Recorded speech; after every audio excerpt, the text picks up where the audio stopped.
There you go, the Esquire Theater. Midnight Madness is back. I don't know if you can make that out. It says Midnight Madness is back. Just watched The Shining. Jack Nicholson, Shelley Duvall, Stanley Kubrick's opus horror film from 1980.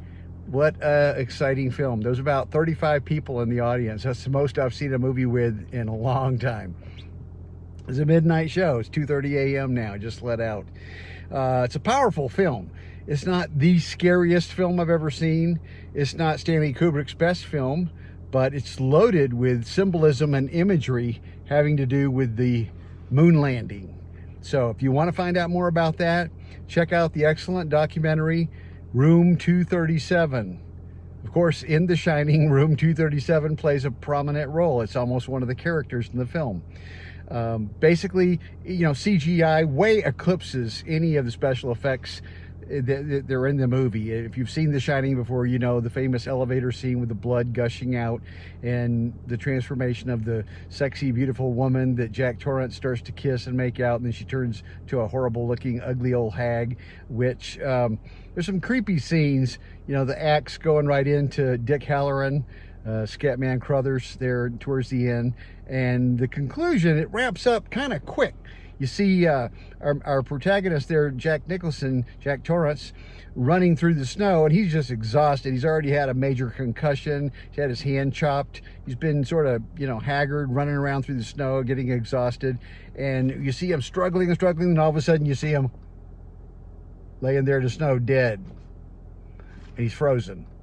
So, I don't know. Stanley Kubrick made a film that the author of the book that it was based on, Stephen King's book, The Shining, Stephen King hated the movie, hated it, said it was just a terrible interpretation of his book, which it probably was.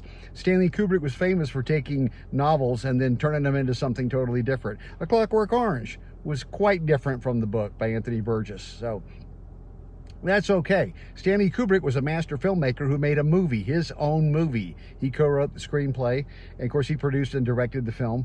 And it's famous for Shelley Duvall being put through the ringer with something like 45 or 50 or more takes of those scenes where she's getting all, having a nervous breakdown. She's just being threatened and terrified by Jack Torrance, her husband, who's about to kill her. And she's got a baseball bat she's swinging at him. And I guess Kubrick was really tortured her making the film. It's famous for the fact they didn't have enough snow there in some of the scenes, so they used styrofoam.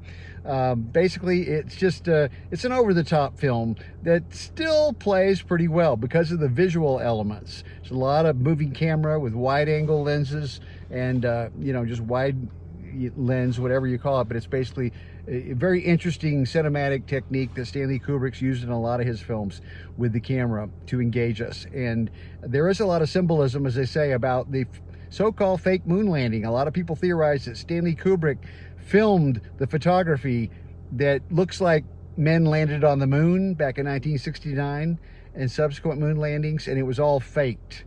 And Stanley Kubrick, this was a message through the film The Shining in 1980 that he was leaving a lot of clues as to the fact that the moon landing was fake. It never happened, and Kubrick was hired by the government to make it look like a real moon landing. So if you're interested in that angle, there are some other theories about it. They have to do with Native Americans and some other stuff like that. I can't remember it all, but that's in the documentary Room 237, worth checking out.